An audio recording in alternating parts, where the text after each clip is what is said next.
Bonjour, bonsoir tout le monde. Ça va demander de regarder vidéo. Bienvenue sur channel moyen côté wap apprendre parler espagnol facile et amusant. Apprendre quelques mots qui ka fait ou bien ménage pour toujours. Restez là pas déplacer parce que Saint-Valentin n'a besoin de mots ça pour nous prendre que ménage noir. Pendant à bien passer dans cette vidéo, pendant à bien enjoy ou bien passer dans cette vidéo, pas oublier abonner sur votre côté fait, like, partager et puis toujours quitter un petit message pour nous, un petit commentaire pour nous.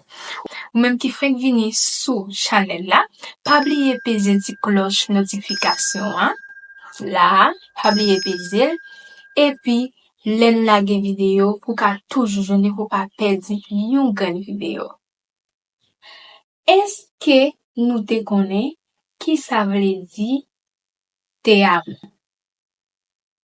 Nous pas connaît, moi pral montrer nous comment on dit te amo en créole. Eh bien, te amo veut dire en créole, moi remè ou.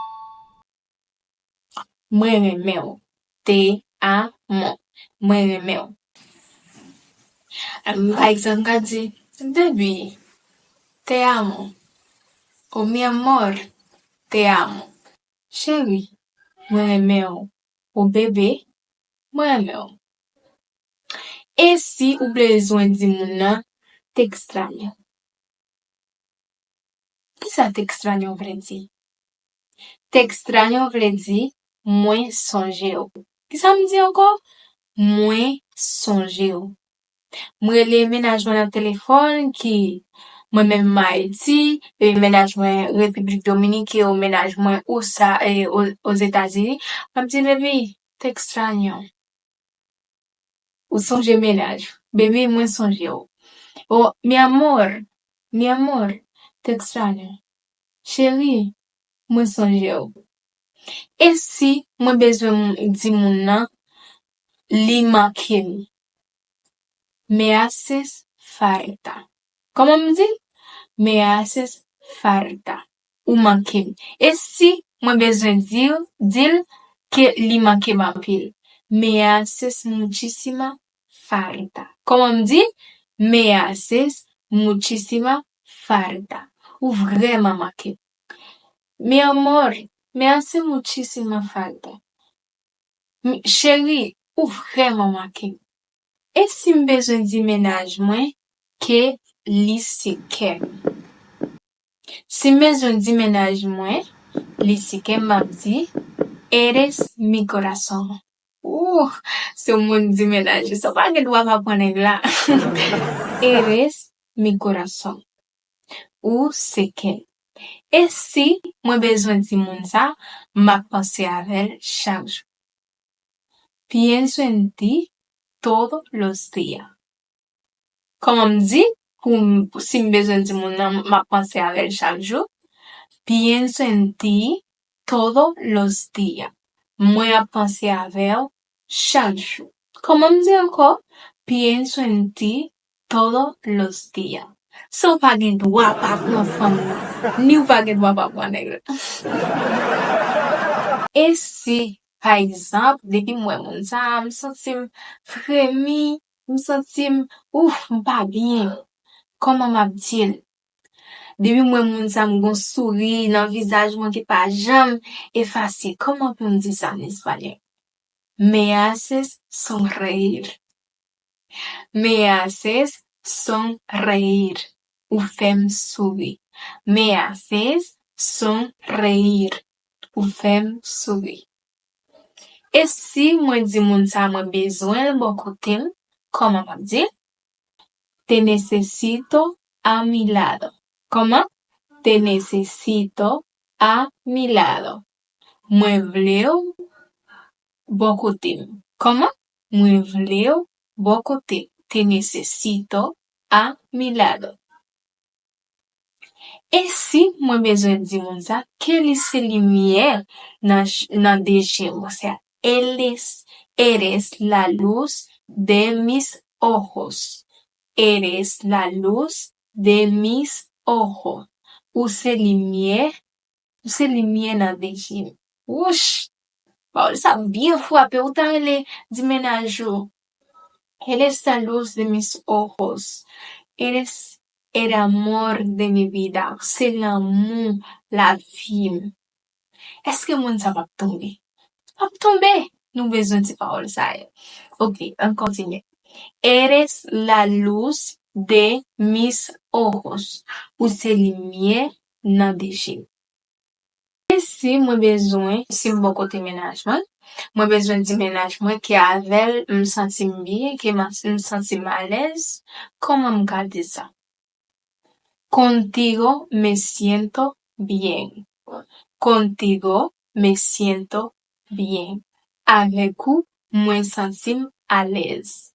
Avec ou, mwen sentim à l'aise. Contigo me siento bien. Comment on dit? Contigo me siento bien. Mwen ti kaye ou pour anoter mon sa yo ka di menaj. Contigo me siento bien. Avec ou, mwen sentim bien ou à l'aise. Si bezwen di moun sa, mwen vle li bon kote m pou toujours. Mwen vle li bon kote m pou toujours. Ki jan m'a di ça? Ok, pas un problème m'a di yo. Mwen la pwede. Wap di moun nan, deseo que siempre estés a mi lado. Comment me dit vous dire? Deseo que siempre estés a mi lado. Mwen vle ou pou toujours bon kote. Mwen vle ou pou toujours bon kote. Ok. Si m'bezon di menajman ki li fem sentim vivant, comment m'ka di ça? Me haces sentir viva. Ça, viva c'est pour fille, bibo c'est pour garçon. Exemple.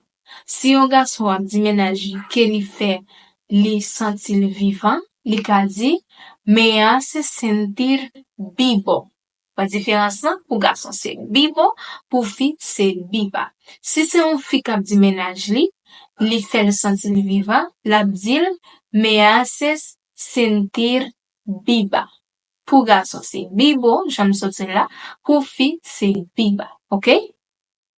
Si besoin di menajman ke li se rêve moi, comment m'ka di ça? Eres mi sueño. Comme di nou ka di menajman li se rêve ou? Eres mi sueño. Eres mi sueño. Ou se rêve moi. Pa bliye di menajman ça pou ka fel vin plis dam. Eres mi sueño. Ou se rêve moi. Ok? Connais comment pour dire ménage ou libelle en espagnol?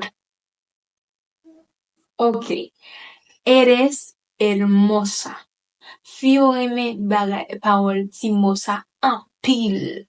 Ou di yon fi ou an fi, quelque soit fait te, ki te ménage ou yon zami ou yon moun ka passe ou di bel, bon, fem sa voli. Wap di, eres hermosa.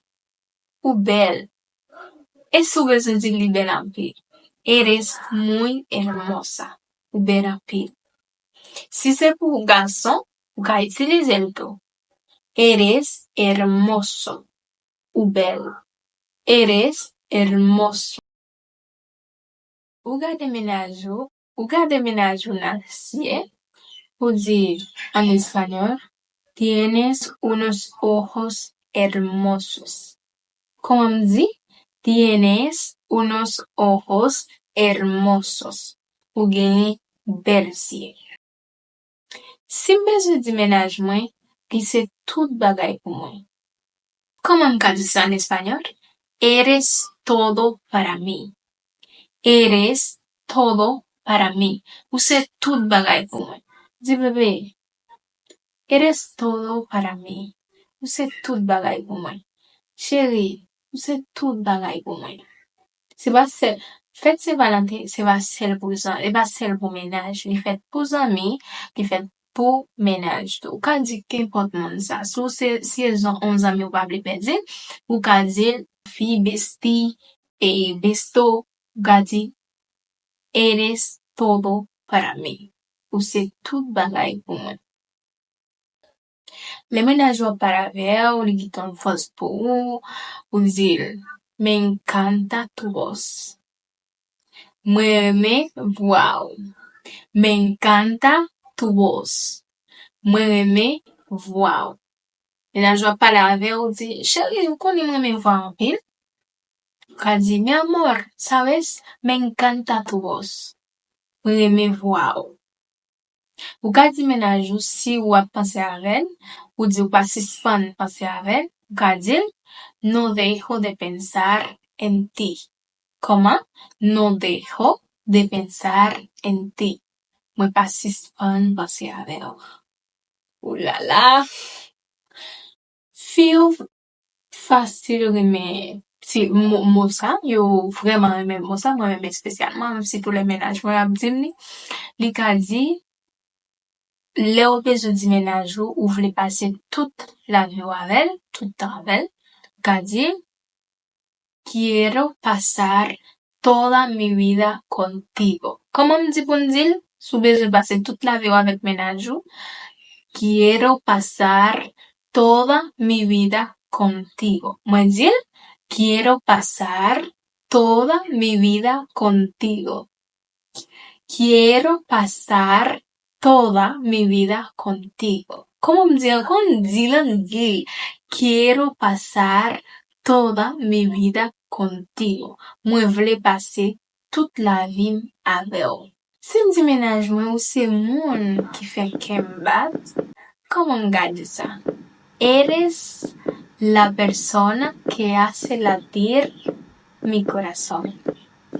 Eres la persona que hace latir mi corazón. Ok? Mwen vle di menaj mwen, ma fel kontan chak jou. Comment me gade ça? Quiero hacerte feliz todos los días. Quiero hacerte feliz todos los días. Mwen vle fel kontan chak jou. Selman pa bliye, wap di l bel ti parole, fò bal ti kado tout. Fò bal ti kado, même, fò bal ti kado a tout. Ok, on continue. Quiero hacerte feliz todos los días. Mwen vle fe ke ou kontan chak jou. Ok, bébé mien, nou rive nan fin video a.